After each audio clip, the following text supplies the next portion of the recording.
The call came on a Tuesday morning while I was reviewing quarterly reports for my hospitality empire.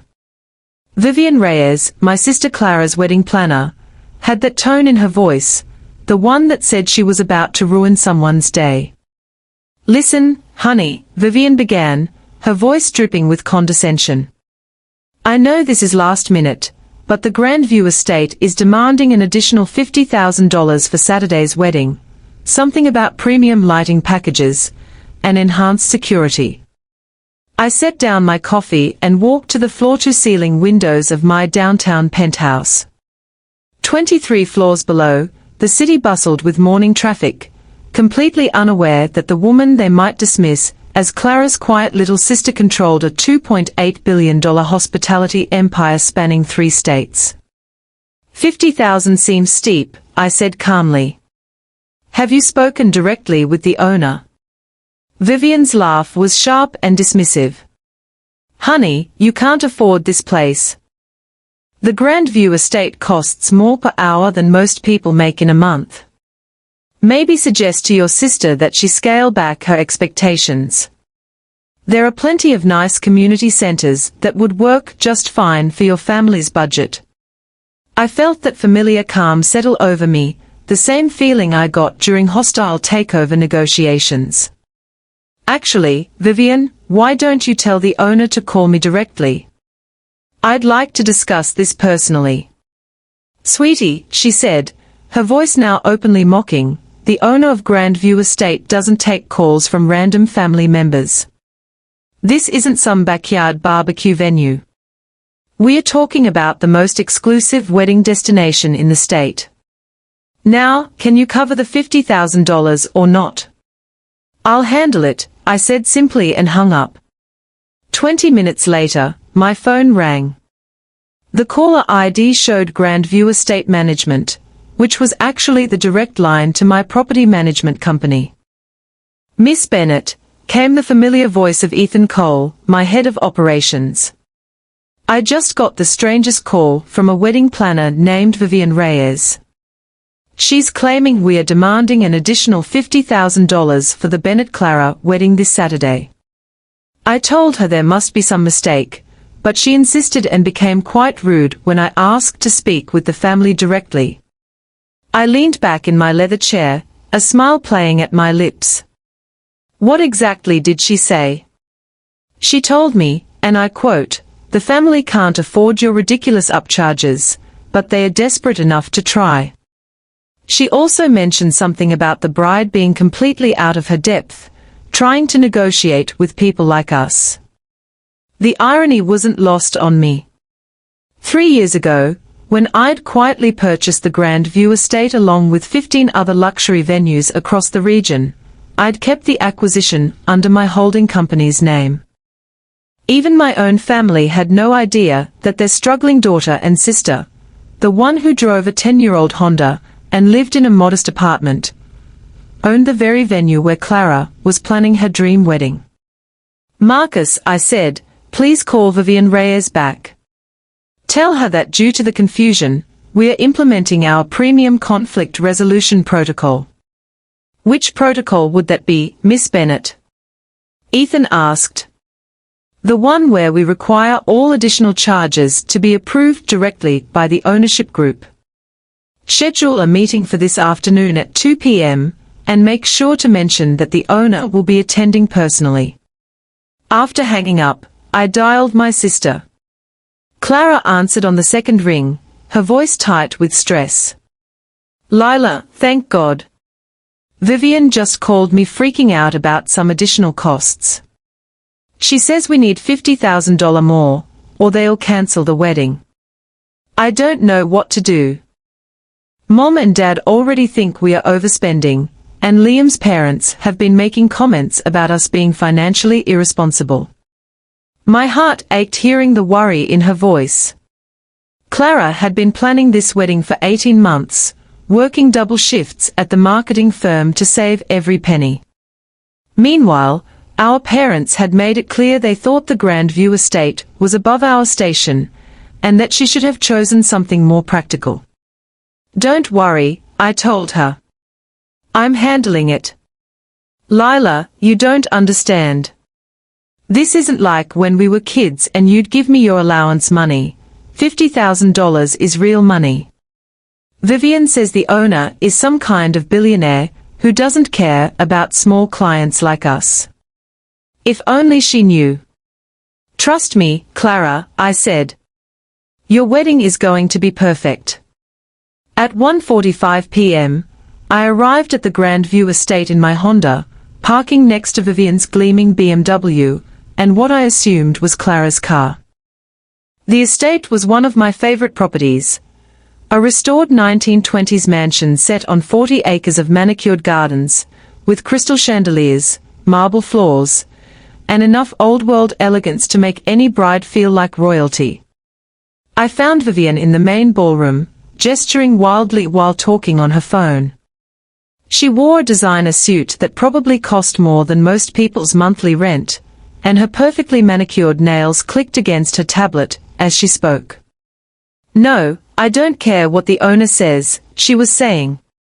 These people are clearly out of their league. Maybe we should suggest they find a venue more suited to their budget. I have 3 other weddings this month that could pay double. Clara sat in one of the antique chairs, looking small and defeated. She'd worn her best dress, a simple navy blue number from Target she'd bought specifically for wedding meetings. Her hands were folded in her lap, and I could see she'd been crying. Vivian, I called out, walking across the marble floor. She turned, her face immediately shifting to barely concealed annoyance. You must be the sister, she said with a forced smile. Listen, honey. We really need to discuss realistic options for your family. This venue might be a bit ambitious. Actually, I said, checking my watch, I'm here for the 2 p.m. meeting with the owner. Her laugh was sharp. Sweetie, that meeting is for serious clients only. Why don't you take your sister to get some coffee while the adults handle business? Before I could respond, Ethan appeared in the doorway. Ms. Reyes, the owner is ready to see you now. Vivian smoothed her suit and grabbed her tablet. Finally, someone who understands the hospitality business, she muttered. Actually, Ethan said carefully, the owner specifically requested that all parties involved in Saturday's wedding be present for this discussion, including Miss Lila Bennett. We followed Ethan down the grand hallway to the estate's private office, a room I had restored to its original 1920s grandeur. Massive oak desks, leather-bound books, and tall windows overlooking the gardens set the tone of quiet power. This was where I handled the most delicate negotiations for my hospitality empire. Vivian took the chair across from the desk, her posture confident yet slightly tense. Clara sat beside her, still looking nervous, wringing her hands. I took the third chair, noting how Vivian had positioned herself to literally turn her back to me. Now then, Vivian began, her voice trying to command authority, I appreciate you taking the time to meet with us personally, sir. Actually, Ethan interjected smoothly, I'm not the owner. I'm the operations manager. The owner will be joining us shortly. Vivian glanced at her watch impatiently. I do hope we can resolve this quickly. I have other clients, and frankly, this situation has already consumed far too much of my time. The door opened, and I stepped in, letting my presence fill the room.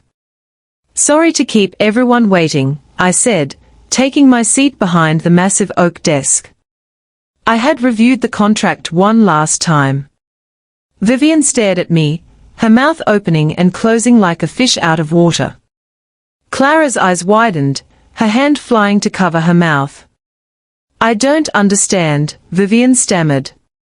You're the owner. Yes, I said calmly. I'm Lila Bennett, owner and CEO of Prestige Holdings. I believe we spoke on the phone this morning. Her face cycled through several shades of red. There must be some mistake. You're just the bride's sister. You drive a Honda. You can't possibly own a $2.8 billion hospitality empire. I can, I said firmly. Prestige Holdings owns the Grandview Estate, the Ocean View Resort in Maine, the Metropolitan Conference Center downtown, and 14 other luxury venues across New England. I pulled a folder toward me and opened it. Now, regarding this $50,000 charge you mentioned, our contract with Miss Carmichael does not include any provisions for additional lighting or security fees. The tablet in Vivian's hands shook. I was told by my vendor. Which vendor? I asked, calm but sharp. I own the lighting company, Brilliance Event Lighting. I also own Elite Security Services. So please explain these additional charges. The room was silent except for the ticking of the antique grandfather clock. Clara looked at me as though she was seeing me for the first time, and in a way, she was. The truth, I continued, is there are no additional charges. According to my staff, you called this morning attempting to negotiate a personal commission fee with our vendors, claiming the family could absorb extra costs. Miss Reyes, this is unethical and unacceptable. Her face went pale. She stammered, but no words could mask the realization that her scheme had been exposed. I leaned back, letting the silence hang in the air. The power of quiet authority was far more effective than any raised voice. After the tense silence in the office, I stood and walked to the window overlooking the gardens. The afternoon sun reflected off the crystal chandeliers and marble floors of the estate, making everything seem almost unreal. Clara shifted nervously in her seat, while Vivian fumbled with her tablet, clearly trying to regain some sense of control. Here's what's going to happen, I said calmly. You're fired. Effective immediately. My event team will handle all the final details for Saturday's wedding. Vivian gasped. You can't do this. I have a contract with the bride. I turned slowly, my voice measured. Actually, according to the contract you signed with my sister, all vendor relationships are subject to venue approval. As the venue owner, I am exercising my right to remove vendors who fail to meet our standards. She spun to Clara, desperation in her eyes. Clara, you can't let this happen. The wedding, everything will be ruined. Clara looked at me, her voice shaking. Everything we've planned. My gaze softened as I looked at my sister.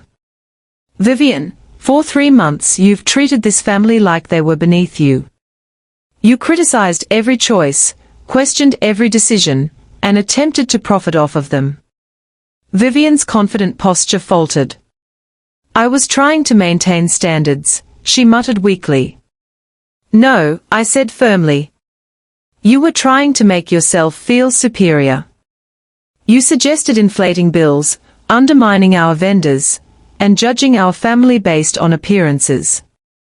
All of it is documented. I slid a printed transcript across the desk. Our security team had recorded her morning call with our operations manager. Her face turned pale as she read. Another email, discussing how to maximize charges on the family, was laid out beside it. Clara gasped. Vivian looked as though she might faint. Ms. Reyes, I continued, standing tall, your actions are unacceptable in any professional setting. You will return all keys and access cards immediately. Hands trembling, Vivian handed over her materials. This will ruin me, she whispered. That's not my problem, I replied, calm as ever. Our priority is ensuring the wedding happens smoothly. And you will not be part of it. Once she left, I turned to my sister, whose shoulders finally seemed to relax. Lila, she said quietly, tears in her eyes. I didn't know you owned this place. How long have you? 3 years, I said simply. I bought it quietly because I wanted you to choose it for love, not money. She looked at me, awe and relief mixing in her gaze. And that's why you still live simply, drive your car, maintain your privacy. Partly, I admitted. But also because people often treat you differently when they know your wealth. I wanted you to have your wedding without that cloud hanging over you. Her hands found mine, squeezing tightly. Thank you, for protecting everything we love. I smiled softly, watching the golden light filter through the office windows. This was what family was supposed to be: support, love, and protection, not judgment or pretense.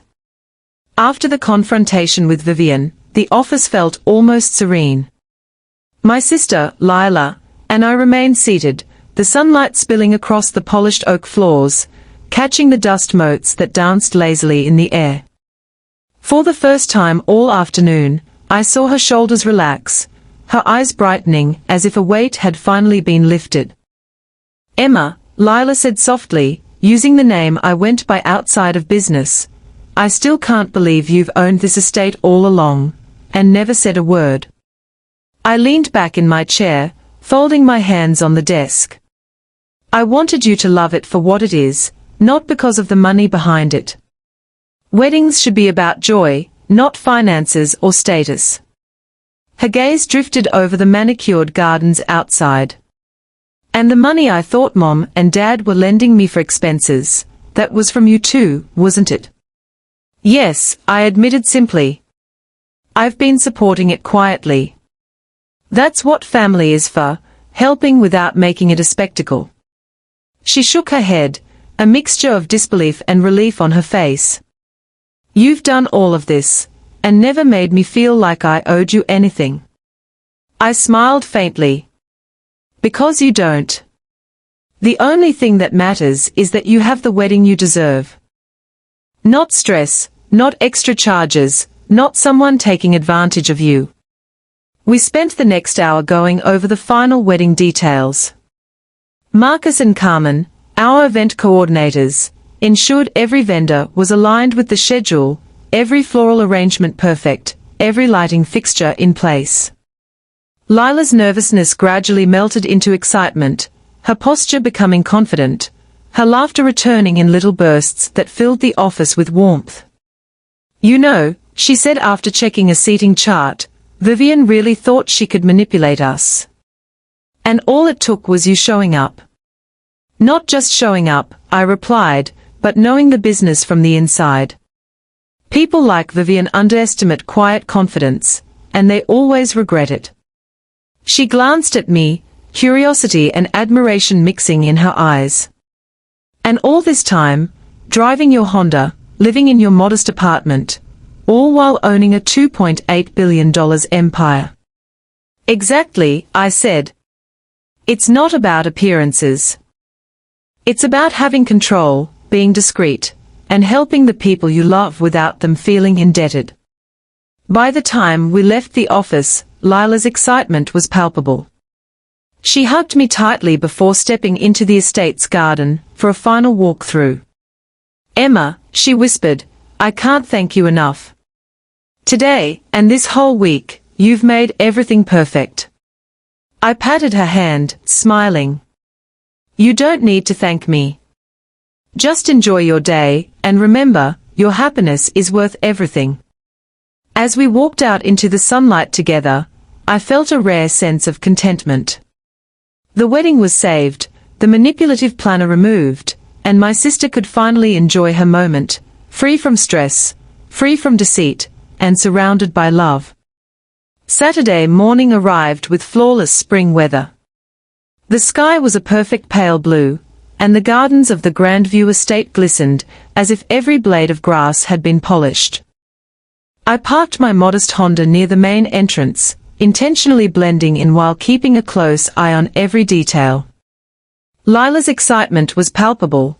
She stepped out of the car in her soft lavender dress, smiling nervously at the staff bustling around her. Carmen, the replacement wedding planner I had personally vetted, greeted us with calm authority. She was efficient, polite, and completely in control, everything Vivian had pretended to be but failed at. Everything is on schedule, Carmen assured me. The flowers are perfect, the catering team is in place, and all vendor issues have been resolved. I gave a nod, my eyes scanning the estate one last time. Every chandelier gleamed, every table was arranged symmetrically, and the lighting highlighted the garden pathways beautifully. It was quiet confidence in action, the result of months of planning behind the scenes. Lila glanced at me with wide eyes. I can't believe this. The estate looks amazing, the flowers, everything. Her voice trembled slightly, a mixture of awe and relief. I was so worried Vivian would ruin it. You're going to enjoy every second, I said, smiling. No extra charges, no stress, and no one taking advantage of you. Just focus on the moment, walking down that aisle and celebrating with everyone who loves you. As guests began arriving, I stayed in the background, observing.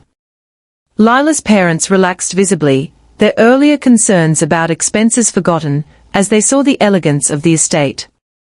Even David's family, who had been cautious and judgmental, looked genuinely impressed.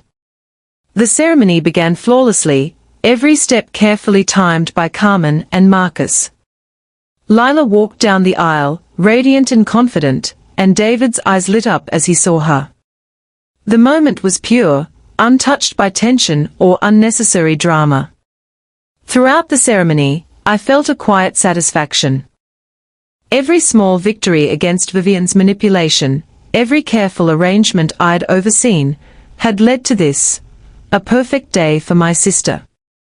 It wasn't about showing off wealth or control, it was about creating an experience that felt magical and effortless.